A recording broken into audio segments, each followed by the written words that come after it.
see you all here. Aw, love you too. Okay, so we are here, if you don't know where you're at, all right? This is the Woman on YouTube panel. I'm Laci Green. I'm gonna be your moderator. This is an annual panel that we've been doing for a while now, and it's kind of a big deal because a few years ago, we actually had this panel out on the grass. So like literal grassroots panel. Now we are doing it on the main stage with all of you. I know, super stoked, if you can't tell. All right, so I want to introduce you to the people who are going to be sitting on this panel today. I'm given a very specific order. First we have Akilah. We have Rosianna. Lex. And Anna.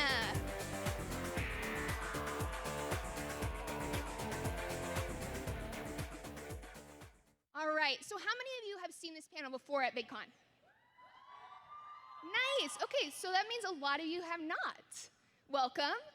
So what we're going to be doing today is talking about women on YouTube and kind of some of the issues that women deal with in digital spaces, some of the challenges that arise because we are women. We're going to be talking about a lot of different angles on that, what that means, and hopefully give you some resources, some tools, some ideas to be better engaged in this community and to really just lift each other up as women and to rock this space.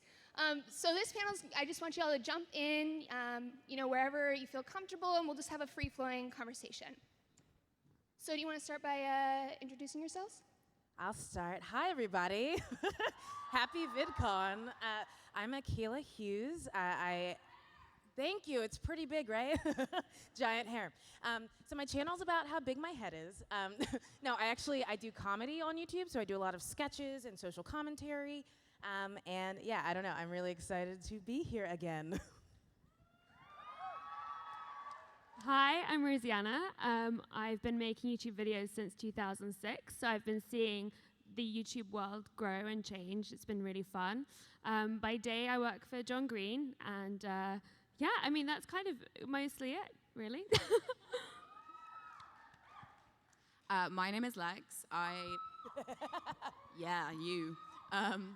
I make comedy videos by day. I work in social media. And like everybody else, I'm so psyched to be here. Hi guys, I'm Akana. Whoa. Wow, thank you. I do a lot of sketch comedy on YouTube, and also last year I've been diving into short films and narrative. Beautiful. I'm so happy to have you all here today. And my name is Laci Green. I have a sex ed channel on YouTube. Thank you. Yeah. Talking about a lot of vagina stuff. So that's my thing. So let's talk, y'all. Let's start out with kind of the big open-ended question here. What do you think are some of the most pressing issues that are facing women on YouTube this year? I think there's a lack of broadness and diversity when raising up women in the things like the bigger platforms like YouTube's VidCon program, which put YouTubers on billboards and things like that. I would like to see them pulling from a wider range of audiences and genres, but also, race and body type and just more variety there. Honestly, what I find most challenging as a woman on YouTube is how often you will get comments about your body and how badly someone wants to do things to your body, or it's not good enough to do those things to you. And I like to think that it would get easier over time, but unfortunately, dealing with those comments mentally has been my most challenging issue. I think as YouTubers have become more like mainstream celebrities, words that I don't like using, it's been quite common for them to be put in niches. So as people have been writing books and as people have been becoming presenters, I think it's quite difficult for women to like carve their own space out in those areas and stuff. I agree. You want to edit? Anyone else want to add anything there? All right.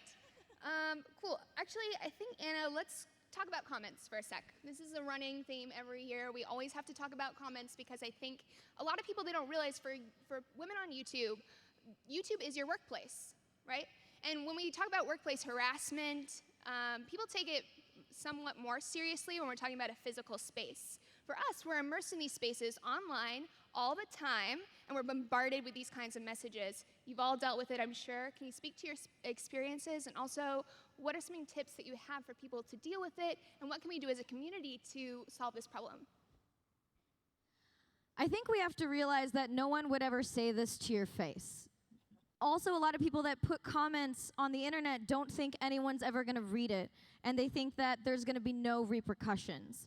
My favorite stories are when someone will tweet at it like a music artist, like, hey, your concert sucks. And then the artist will find security who will search then for the person based on that profile photo and kick them the F out of the concert. Because what you put online has real life consequences. Whether or not you think someone is going to read it, they will probably read it. You're talking to another human being. And it is so hard for people to remember that. You think you're just throwing out random thoughts into a vacuum. And so I think for me personally, realizing that this is someone who's just saying something out of their own anger in their life and not directly towards me helps quite a bit. But I also wish that on the other end of that spectrum, more people would comment thinking that, oh, is this something I would say to someone's face?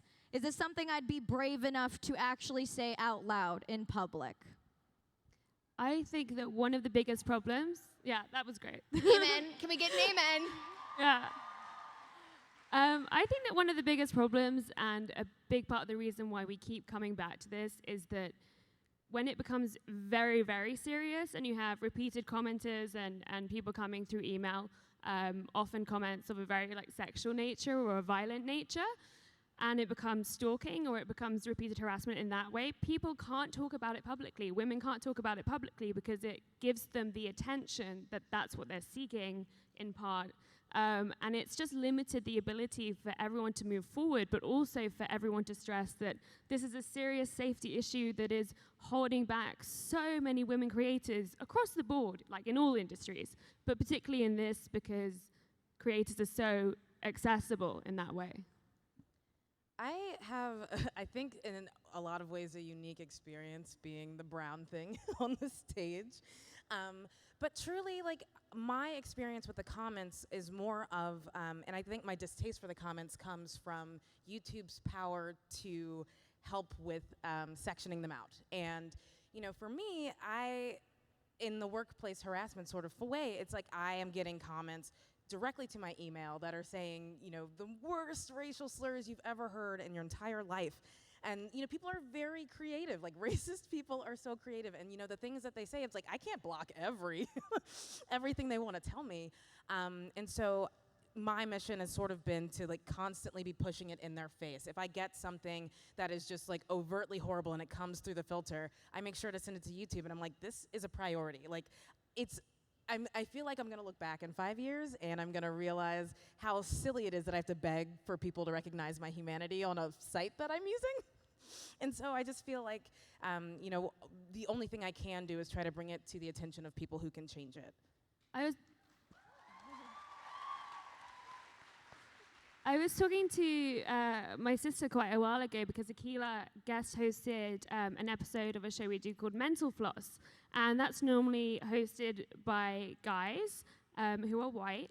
And that's just because those are our regular hosts. And the difference in comments, the amount of racism and vitriol that came into that comment section was astonishing. And I was talking to my sister, who's an artist, and she was suggesting that you print out and screenshot every single comment and put it up on the walls of a gallery and then invite Google to come and see it. So I think we maybe should do that. God. I'm doing that tonight. Got our plans made for later. That's an excellent idea. What do you think, so on the comments front, what do you think are some of the other differences between, you're talking about how men are hosting a lot of these shows, and we know that YouTube, it does have a lot of women, but it is still a male-dominated space, particularly in the industry. It's very, when you're doing this as a job, it's very male-dominated. What do you think are some of the other differences between women's experiences and men's experiences in these digital spaces and on YouTube?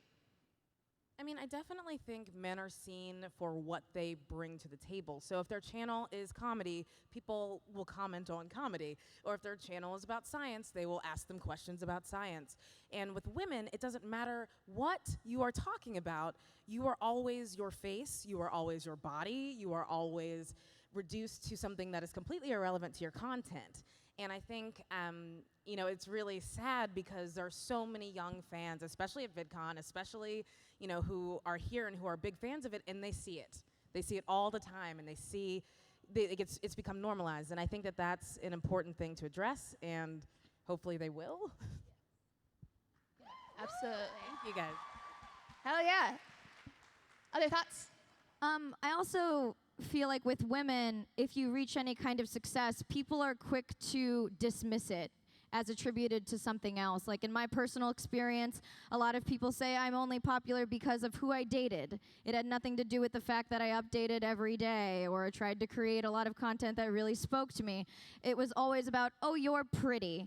Oh, you dated so-and-so. And so it's a weird struggle because no one ever says that about a guy who's dating a popular female YouTuber. But ultimately, you have to realize that you can stand. What? Or is related to a popular female YouTuber. That's never. Oh yeah. But yeah, that's a tricky one. All right. Any other thoughts about beyond comments and looks stuff, like as industry professionals? Is there anything else that's come up? Because the reason why I bring this up is because I feel like YouTube really is exploding. And there's a ton of people, Hollywood and YouTube are very much dating right now. And I do think that that is posing some new challenges for people behind the scenes. I think a lot of stuff that women get is often disguised as constructive criticism, which is just a weird thing where people feel like they can comment on women's bodies. So I often get, like, you get a comment that says, I'm trying to help you. You look terrible today, and I want to help you, so I'm telling you that. Like, or, you look like you've gained weight, or you look tired. I'm just helping you. But again, that's just another weird part of how people feel like they just have some kind of ownership over women's bodies. I would also add that, though, that YouTube's what I love about YouTube is that it is so individual and everyone can be themselves, and the things that you think are weird about yourself are the things that people will celebrate. And that was sort of where YouTube came from, and that was the whole history of it, and that's why most of us were really excited. And the more commercial YouTube becomes, the more it seems like it's leaning into traditional media's norm. So it's like, oh, remember when there were like quirky teens who were like a little insecure and they were like, not polished, but they were just excited to share their views with the world.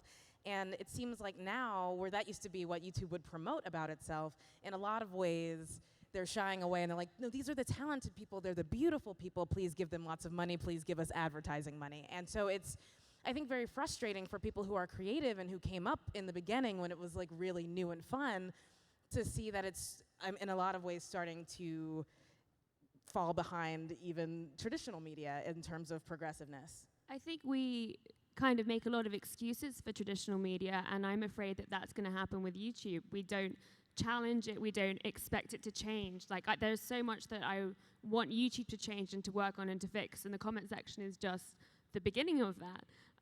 But I worry that as it becomes kind of more of a passive vehicle in this whole thing, and it's just like, oh, this is just what YouTube is, and it merges with that traditional media, there will be a slightly lost sense of being able to hold it to account and have development in that platform. That's what I worry about.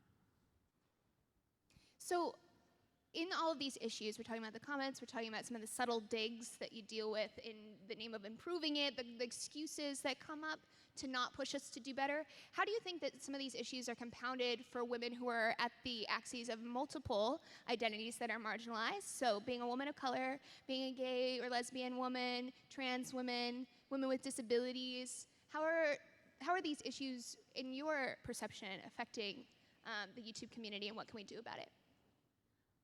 I wrote an article for Fusion about, about the lack of diversity, specifically in their advertising campaigns on YouTube. But really all I did was count the posts on YouTube's Twitter handle in the month of February, which is Black History Month, and less than, I think, 5% of them were people of color, and they were all famous. Like, imagine that you're seeing, the biggest white, mostly male YouTubers, and then you're a person of color, and the only person they're supporting is Drake or Beyonce.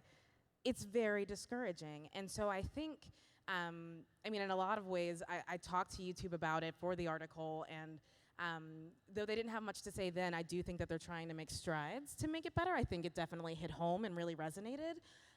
But you know, just in the individual sense, for people who are young and who are, you know, maybe like all of the things you said, or bi, or asexual, or, you know, whatever identity, it's just really scary and kind of discouraging not to see yourself reflected, not to see yourself celebrated when, you know, this is supposed to be the platform for everyone. And I think, you know, the only way we fix it and make it better is to keep putting our faces out there. If you think that you are different, if you are at an intersection of any number of things, please put yourself on the internet.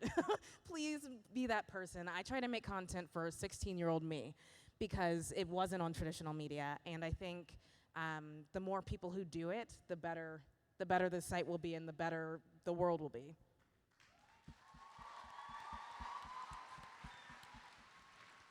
And I think that as creators, we all have a role in kind of discovery and sharing, whether that's sharing a range of channels that you love from a range of different type of people with your friend, or whether that's sharing it through Twitter. I think that that can make a surprising amount of difference. And I think that that's kind of, we're saying a lot of things that are negative and bad about YouTube, but that's something that's where we have some power, I think.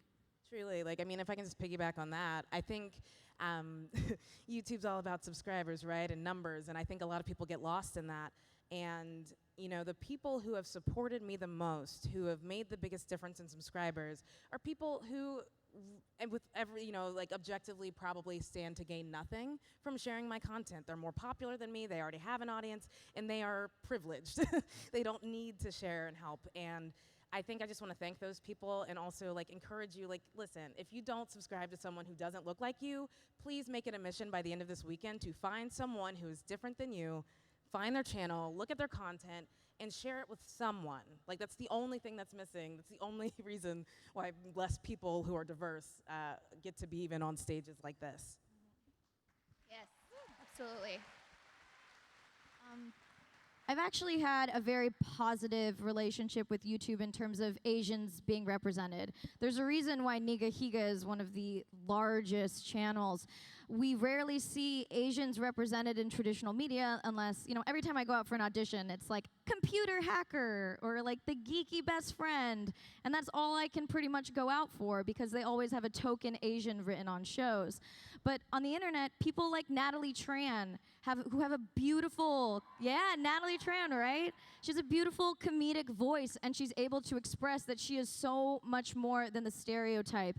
And I think that Asians have had a lot of success on YouTube because we are the best fans. We will love you so hard when we love you.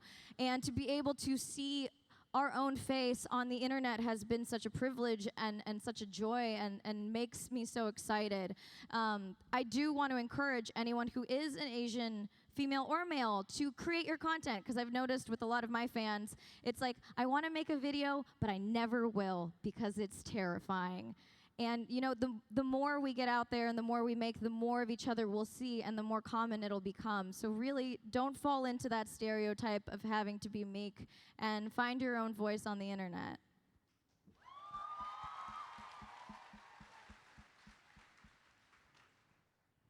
Beautiful. Okay. I want to switch gears here in a second. Before I do that, I wanted to let you all know that I'm actually following the hashtag women at VidCon. And we're going to be taking your questions shortly. I want to make sure we have lots of time. So tweet us, and I will present your questions to the panel here in just a few minutes. Okay, so there is an issue that comes up for me pretty much nonstop, and a big issue that I kind of accidentally stumbled into this last year. And it's something we actually talked about on the panel last year as well, which is issues of sexual assault and harassment on YouTube. And using social media platforms to harass women, to take advantage of fans, right? This is a serious, serious concern.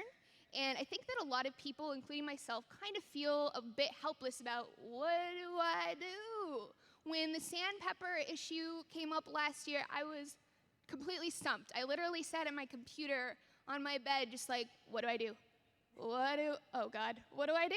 You know, and it's a very helpless feeling. I'm hoping that, I want to have a little bit of a conversation about what you think we can do together as a community and as individuals to address these prank channels that grab women in the streets, that make out with them without consent, that grab their bodies and call it a joke and dismiss it that way, right? Lighten up, it's not a big deal, when really it's not a joke. You're still violating someone, you're still doing all of these things that in any other context someone would be like, whoa, that's not okay.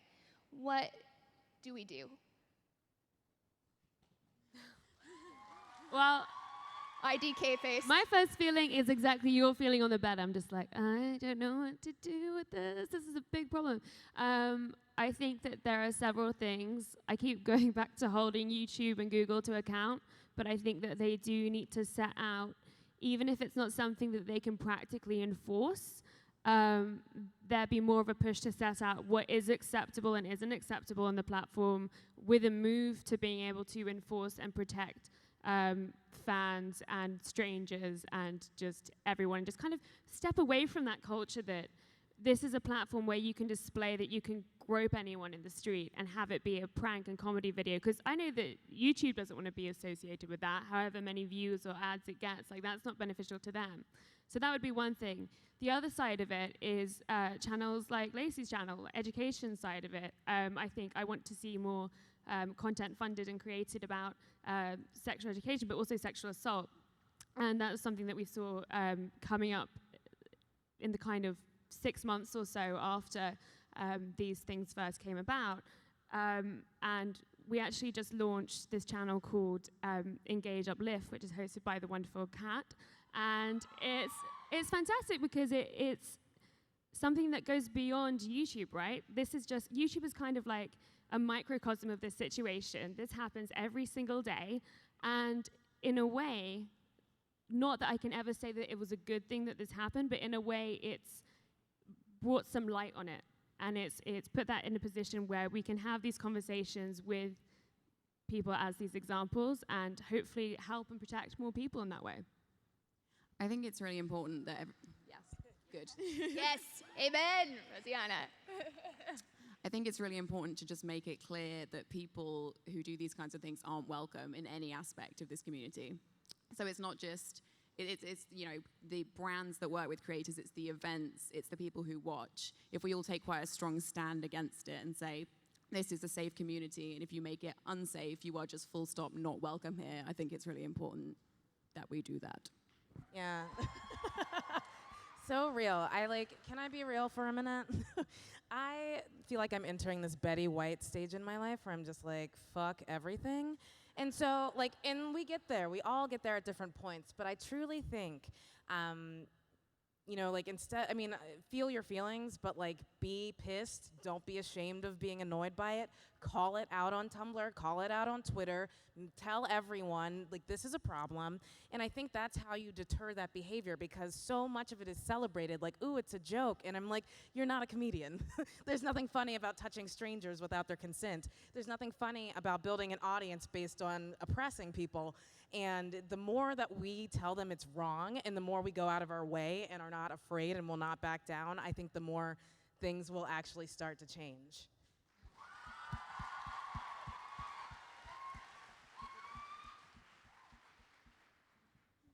Everything they said. Yes, those are all great. And I also want to, for me, I think a big part of it is hitting home that these people, when you subscribe to someone, you vote for them, in a sense. When you watch their videos, when you click on their stuff, that is a vote. And it's kind of like, boycotting with your dollars, in a sense, because that is a type of currency in this space. So we need to encourage people to not partake, right, and to not support that stuff as well in a really overt way, saying it, but also not clicking on it and stuff. And with the sandpaper situation, it was like, we were talking about it, but then more people were clicking on it. It was like, we can't win everything, right? But I think it's something to keep in mind. Okay, any other thoughts on that issue? Yeah, I think it's just very important not to be passive about it, because I think a lot of people, we like to say that we can separate the art from the creator, which I think people, when they talk about that, maybe mean, I can still listen to a song by that person, but there's a huge difference between something that you do in private and something where you like actively support somebody and make it very known that you are still a fan of theirs. And I mean, you're also contributing to their earnings, so I think we just have to take a strong stand about that. Yes, absolutely. Great. Okay. So I have one more question, open-ended question before I go to audience comments. Again, the hashtag is #WomenAtVidCon on Twitter, and I'll be following it and pitching your questions to the panel. Open-ended general question. There are a lot of female creators and creators in the audience, period. What advice do you have for them, given some of the things that we are dealing with as a community to improve in building their channels and starting their channels and overcoming some of those first really painful bumps, growing pains, in having the fight to keep going and to really build up your channel and to build something you're proud of and that's successful? Where can they begin? I have a whole talk about this on Saturday, but ultimately, don't be afraid to suck. How many of us are brilliant at something the first time that we do it? You know, it's so weird that we are so geared to making fun of people's failures, and yet that is the only real way that we learn. So don't be afraid to make a bunch of like really bad, like my first vlog, I just sang on the way to the grocery store, and that was it. You have to just keep making stuff and feel your way through it, and eventually you'll kind of find a groove, and you'll start to understand what you want to say, and you'll get better at how to execute saying it. So don't be afraid that, oh, someone's gonna dislike this video, or I'm gonna get a bad comment, or it's gonna suck, because 99%, like the first 20 videos we all made were probably horribly embarrassed of. But that is really the only way that you will build a following, is consistently creating content that speaks to you.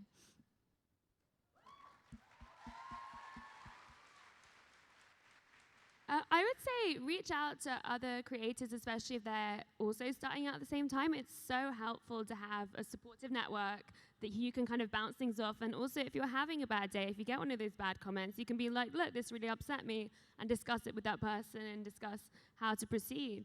I think that things like VidCon are a great place to meet those people. So, you know, see the people next to you and start chatting to them and see whether you guys all want to start making videos together, which you should. Yeah, I mean, okay, when I started out, I was equally as embarrassing, if not more. And I think that there's something really endearing about it. I think like actually trying it and doing the thing and just committing to doing the thing, even if it's bad, and really don't read the comments until you feel like they're constructive. I think there's a long part in the beginning, especially like, I don't know if you all are from small areas. I was from Kentucky, and no one got it. I think they're finally getting internet in Kentucky. But like no one was supportive. They thought it was weird. They're like, what the hell are you doing? Why is this like important to you? Why are you like making a video for 5 people? And what I think that taught me, and what I still try to remember when I'm making videos, is that I'm making them for myself. Like, at the end of the day, if I don't like what I'm doing, if I don't find it funny, if I don't get something out of it, then why am I doing it? Like, I could watch, like, Mad Men or something. It's on Netflix. So I just feel like, really, you know, do stuff that you're proud of, do stuff that you love. You know, you might start out, and, like, one of the biggest comments I got, because I am black and have big hair, is, oh, you're trying to be like Glozell. Which, if you've ever seen my channel, God love Glozell, but I am not Glozell. We are polar opposites. And I think, you know, that was very discouraging for a long time, is the comparison and people thinking it was not authentic and that I was like trying too hard. And the moment you stop giving a crap about people who don't have your best interest at heart, you really find your stride and start making some really good shit.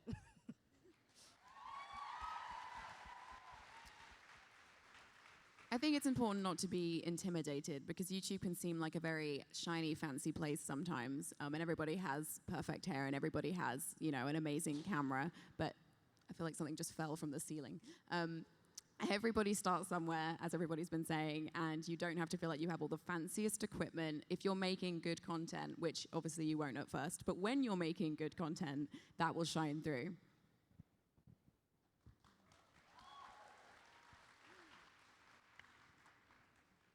Okay, so I'm trying to load the tweets. Okay, here we go. So we're gonna go to the Twitter questions now.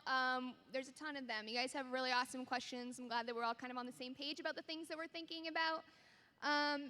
Katie Wigglesworth asks, for the male supporters who want to change gender disparities on YouTube, what kind of help is good and what kind of help is harmful? Ooh, okay. Katie. That's a good question. So I did a panel about women on YouTube at like Playlist Live a few years ago, and for some reason there were like a lot of dudes on the panel. So it sort of became like all of us educating dudes about how to be nice to women. It was really strange, but one of the things that was proposed, they were like, you know, I just don't know a lot of funny women, or I don't know any black people, or how can I support women if I just want them to be a side character? Like it's not about them. Like women aren't funny. It's always some reductive thing that makes no sense. And I think the only thing I can say is, look, if you have a platform or you know people who are funny, it is your responsibility as a man to uplift them. I genuinely think that the people who are in power, who have, you know, an easier time getting to the top, should always be trying to uplift those beneath them. And if I was like a very successful white British vlogger, I would go out of my way to find women who are good and uplift them and share them with my audience, because otherwise we're just maintaining the status quo.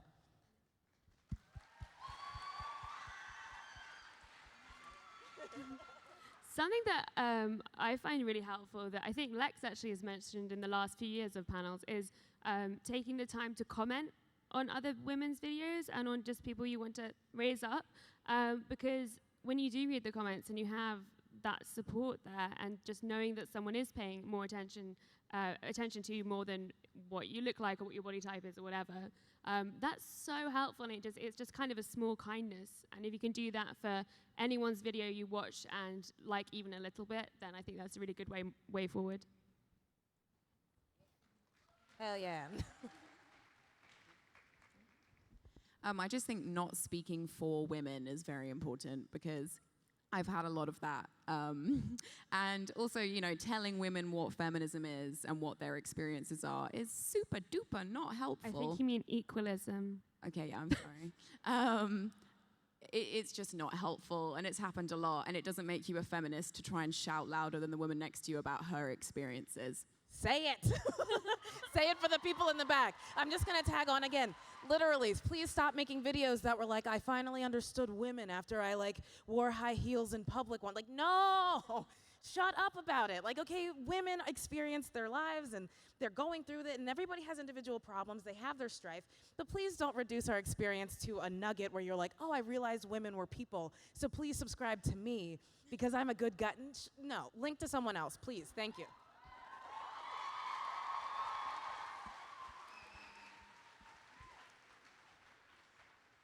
Stop saying we're pretty. Stop. How many times do you tell a guy he's pretty? You know, tell someone they're funny. Tell someone that they're smart. Anytime my boyfriend says I'm pretty, I say, thanks, I didn't do anything. It's all genetics. We're taught so much to take women at face value. Oh, if she's uglier, she's probably funnier. Oh, fat people are funnier. Like, there are these terrible stereotypes in place that, like, pretty women can't be funny or pretty women are airheads. Stop thinking about it that way. Start looking at who people really are and get the notion that attractiveness is the first thing that matters. Get that the fuck out of your head.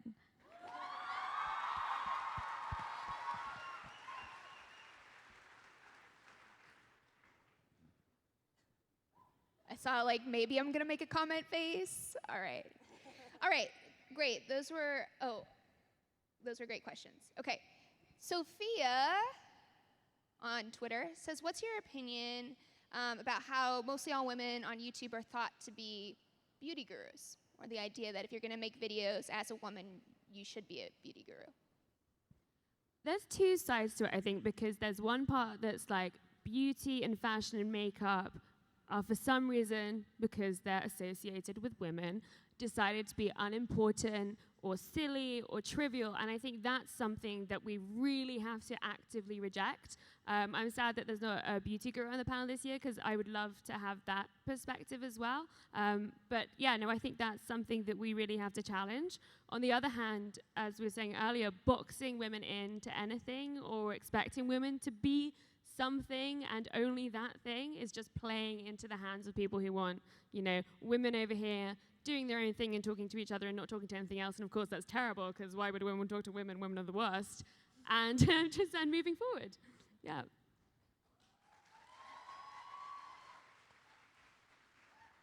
I mean, like, just to add to that, like, maybe the other side of the coin too, though, is like there's a lot of money for women in that realm. You know what I mean? Like, it is very enticing to think, if I just talked about my hair for 5 minutes, 6 times a week, I could make so much more money than if I'm funny, or if I'm interesting, or if I'm talking about something like that's socially relevant.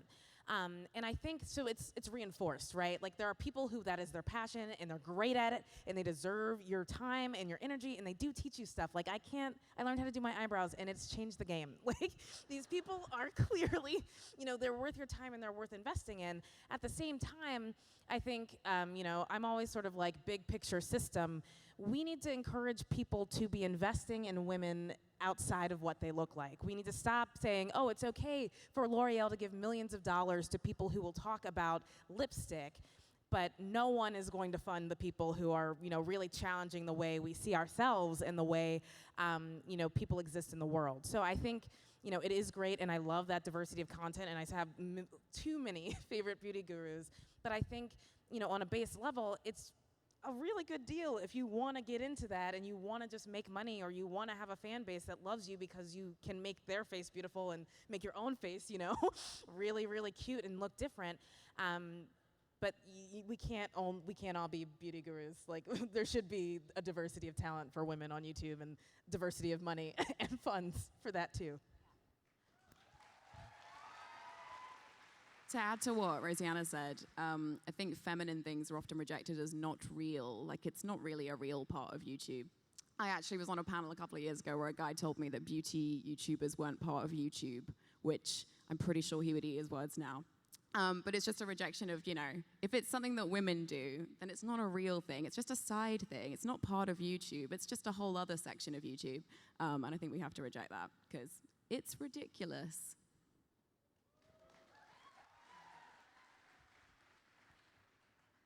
All right, Julie wants to Can know. I also just add to that? I was just thinking, on the entrepreneurial side of things, like women making money, something that I've been thinking about a lot is how a lot of the time men can be very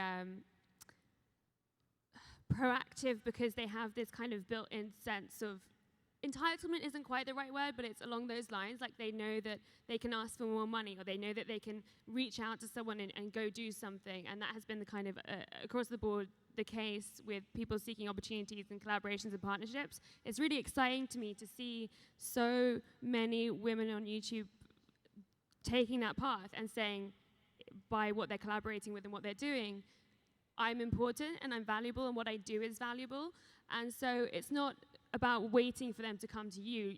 However big your audience, you can always reach out to someone and ask if they want to collaborate on a project. The worst they can say is no, and then you go back 6 months later and ask them again.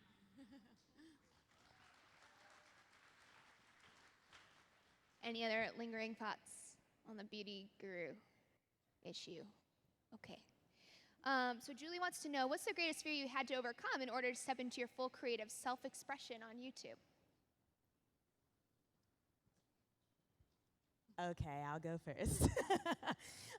Okay, so there's a lot of things, and I think it has to do sort of with like growing up and really learning to accept myself outside of what strangers on the internet think.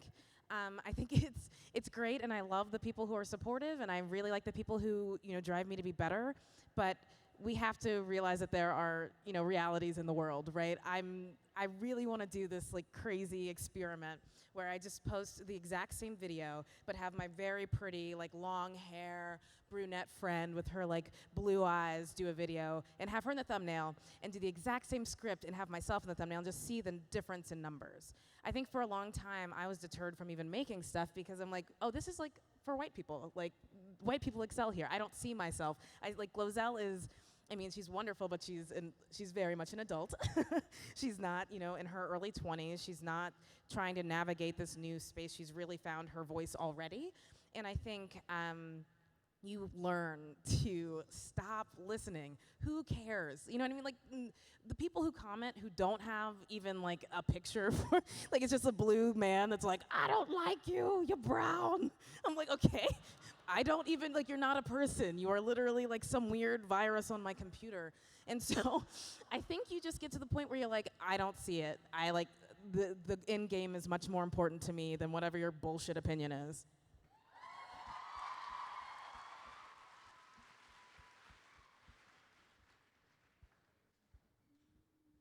How many people here have wanted a YouTube career, by a show of hands? How many people have actually made a video? How many of you have stuck with it for 3 months, for 6 months, for a year? 2006, good for you. I think the biggest challenge sometimes for us is to keep doing something when we don't see instant results. And even beyond that, to keep doing something when you run out of opinions on all the topics that you can possibly think of. But you have to keep pushing yourself and digging deeper and thinking, what do I think about the world? What do I think about myself? What do I think about the people around me? And so I think really, for me, it was going through every single topic until I ran out of ideas, and then making a video about running out of ideas and trying to figure out where to go from there really helped hone my voice. I second that. And I think that I just want to hit home that you should never, ever, ever feel afraid to say what you think, to dress how you want, to be who you want. It doesn't matter what you're doing. That your channel is your own space. And for me, talking about a lot of controversial topics all the time, I've really had to like overcome the fear of people hating me. You have to learn to not give a shit, which you do eventually, not care, because you do it for yourself. And you find your own voice. So give yourself permission to find your voice, whatever that is. And maybe you're not going to know what your voice is right away, or what your thoughts and opinions, or what kind of content you want to do right away. Play around. Have fun with it, right? And once you find something that really inspires you, keep going, right? We saw all these hands drop off. Keep going. Keep your hand in the air, because it doesn't happen overnight. This is YouTube's a product of a lot of work. It's a lot more work than I think people realize sometimes. Thank you.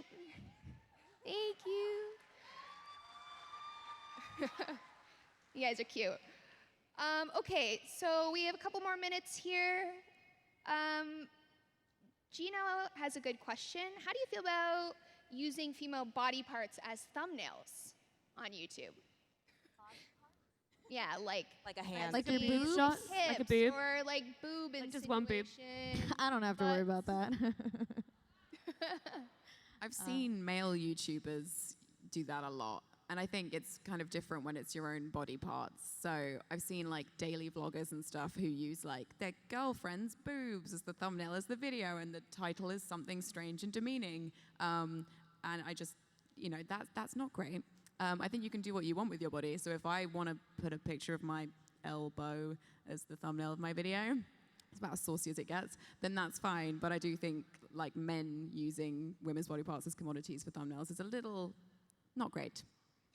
Well, it just goes back to like, you're an object. I can like use you for my gain, and put you at the front. It's strange, and it changes the tone again. It's like another thing that just contributes to that strange culture of women just kind of being secondary. Yeah. Yeah, and like set dressing, kind of just accessories. Yeah. I mean, I agree with you. I really, like, I get it. Like, you will get more views if that's the case, and I understand the desire to see numbers on your page, and I mean, especially if it's your own body, like, who am I to tell you not to? Like, whatever, put whatever you want on the internet. I am not your mother.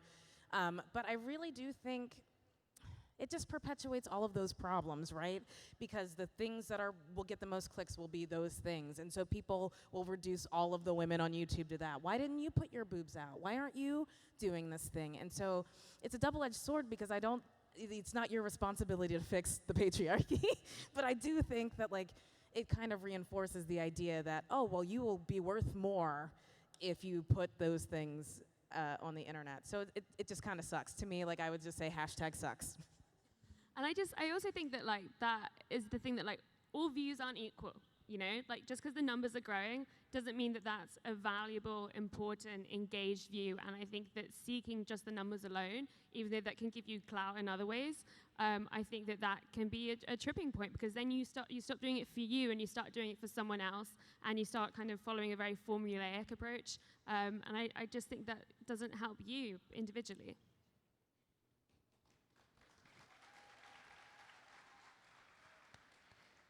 Sonia wants to know, is it better to respond to people who make racist and sexist comments on your videos, or should you just let it go? Sometimes it can be quite satisfying to respond, but it's not necessarily the best thing to do, because a lot of the time people are just after attention. Yeah, I had another point, but I've lost it. I think you have to play it by ear and see what's good for you. If it's draining you, if it's having an effect on your well-being, which it very likely will, because it can get overwhelming, take the time to go into, I mean, you shouldn't even have to do this, it frustrates me that you even have to do this, but there's a blacklist setting on YouTube, and you can go in and blacklist certain words, and it just filters all those out, and it just kind of, but then you have to go through them if you want to check that some other words aren't being caught in there. So there's all these extra levels where you're still seeing a concentration of those comments. And sometimes there have been periods where I'm not feeling so great this week or this month, so I'm just not going to look at comments. And it sucks for all the wonderful people who are commenting and leaving these very thoughtful comments. But if you don't have the energy, and if it's not going to help you at that moment in time, don't be afraid to just take a step back. I think that's, yeah. I found my other point. I have a couple of times I've confronted people about things they've said about me on Twitter, and actually quite a few times people are instantly so apologetic, and sometimes that happens in YouTube comments as well, because they don't realize that you're actually reading things. They completely disconnect you and they don't see you as a person. So it can kind of help to humanize you a little bit more, for people to understand that you really are a person, but only if it's good for your mental well-being should you ever wade into the comments.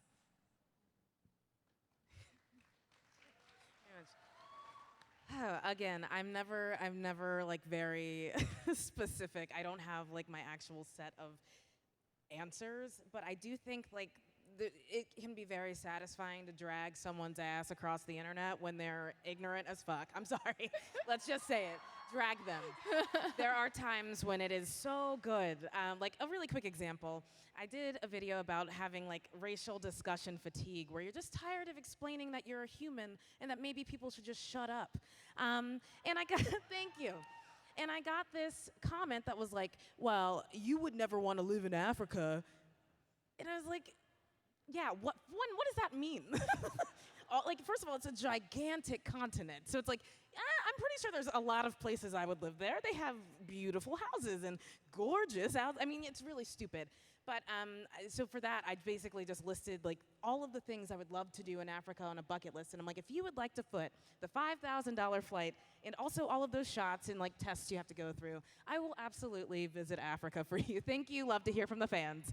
But like, you know, I kind of go back and forth because it can be so soul-sucking. It really can. Seeing the racist things, honestly, can take you out of why you made a video in the first place. I did this other video about cultural appropriation, and I love it. It's one of my favorite videos I've ever done. It's really, really just well shot and like a script that I'm proud of.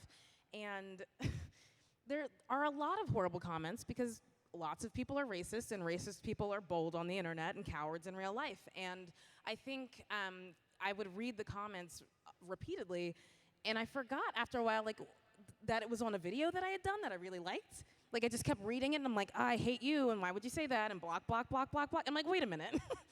This video is awesome. I really love it. delete and move on. Like, I think it depends on where you are in life and exactly how much it's weighing on you. But like, don't be afraid to block them. And also, if you really have a good comeback, it can be real satisfying to just make them look stupid.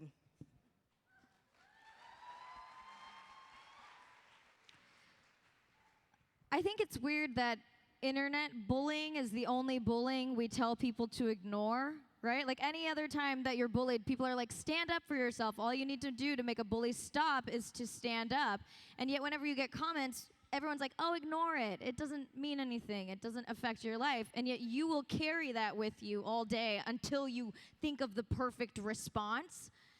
And what I've found is it's best to just respond in a if a comment really gets to you, if you have a really sick burn, do it, because it will just make you feel better. But otherwise, it's just good to respond to people, because like I was recently an Ant-Man, and I had like this little part, thank you. I had this little part at the end, and someone tweeted and tagged me and said, oh, the first thought I had when I saw Anna Akana in Ant-Man was, whose dick did she suck to get that tiny role? And I was like, well, thanks for tagging me, asshole. But second, I just responded and I said, hey, it's called auditioning. Yeah. And he responded like, oh shit, I'm so sorry. Like I didn't, oh my God. And he immediately backpedaled and apologized. And that's not always gonna happen. But if someone insults you like that, it's totally fine to stand up for yourself. I'm so tired of people telling you to ignore the comments, ignore the comments. If someone says something that really pisses you off, stand up for yourself. It's not up to you to carry that around all day and have that imaginary like conversation in your head until you win. Fuck 'em.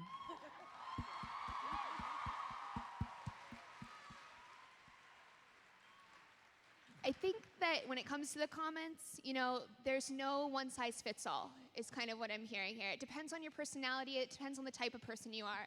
And maybe it feels really good to you to like go off on someone. For me, like that doesn't feel good, So maybe you're an Anna, maybe you're Laci, maybe you're somewhere else on the spectrum, right? You have to figure out the best way that you can manage what's coming on your channel, right? Whatever that is. So for me, sometimes it's just not going into the comments. If I know that it's going to be an absolute explosion because of what I'm talking about, which is like a lot, I'm not going to do it. Or I'll do it, in the very beginning when I know that people are very engaged.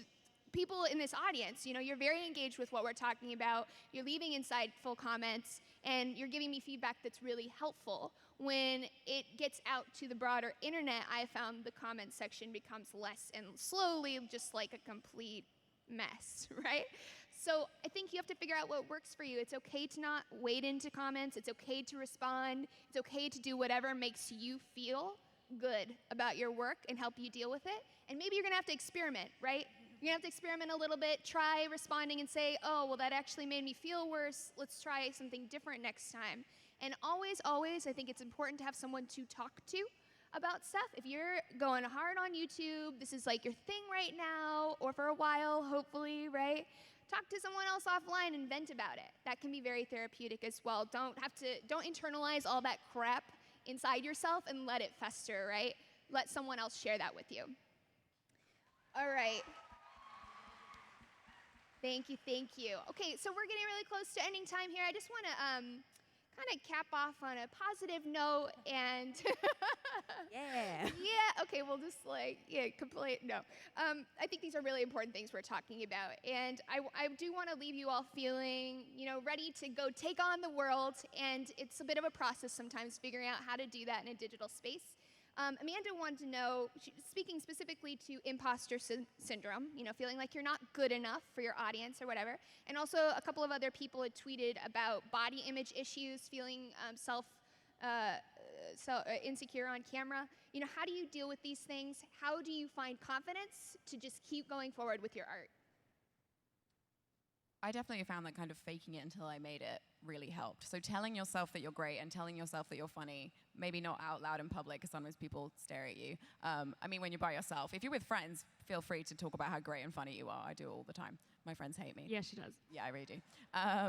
But yeah, to keep telling yourself that. And also just, as we've touched on before, making content that you really enjoy, because it's so easy to know that you're doing something good if you would watch it, like I watch a video back and I'd say I would watch that video, and that makes me proud of it, and that just makes me proud of the content that I make. As far as imposter syndrome goes, I think, women are more likely to be susceptible. I think a lot of times they're like, I don't deserve this. Like, I don't deserve the good things. I don't deserve the nice comments. I haven't earned it. And I think what people forget is YouTube has like been around for a decade. Like, TV has been around for a lot longer than that.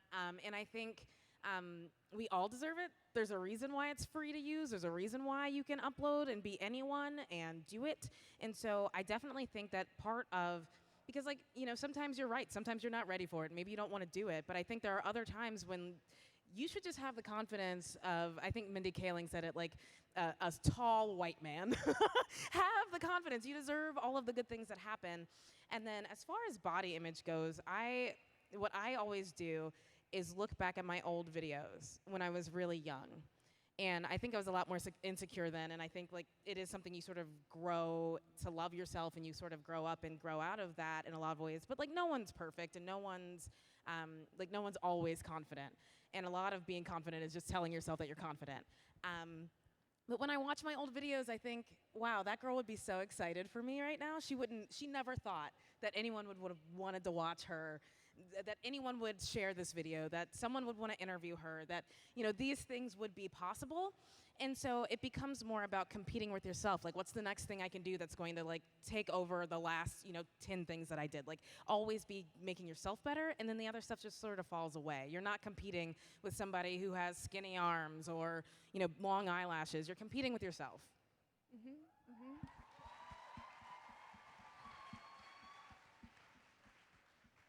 Mm-hmm. I think there's a really thin line between self-acceptance and self-improvement, right? And hating yourself takes so much energy. Like, I remember when I first started, people kept commenting on my nostrils. Like, I guess they like flare or something when I talk, and like you can see my brain or some shit. But it's like, I can't change that. Like, what am I gonna do? Go get a nose job? That's expensive. I don't wanna do that. So it's like you have to learn to like, what can I accept about myself versus what can I improve? And ultimately, I started embracing it. So every time I'd have a video, I'd be like, yeah, come into the bat cave, and I'd flare them as hard as I can and like shoot people up into my nose with the zoom. It takes so much energy to be insecure and to be self-conscious and like terrifyingly self-aware of all of your imperfections.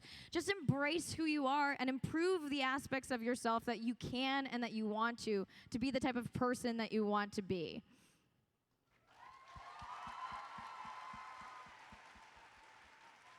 And I would just say that if you feel comfortable doing so, make those vulnerabilities part of your video. Those could be, so many other people are feeling the same way. The fact that we even got so many tweets in on the same topic. And that can just start a great conversation. You can also build a support network through that as well. So I think once we have more open conversations about this, and once they're given great platforms, whether that's a YouTube video or main stage at VidCon, it really opens the way towards progressing with all that.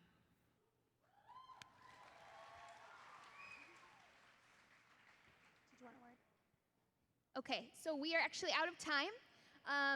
My input on that would be all of the above, and also be kind to yourself, okay? Do not beat yourself up in here. Be kind to each other and to yourself. Thank you so much for being here. This is wonderful. Give it up for your awesome panelists. We hope you have a wonderful, successful, creatively fulfilling year, and we hope to see you next year again at the Women at YouTube panel.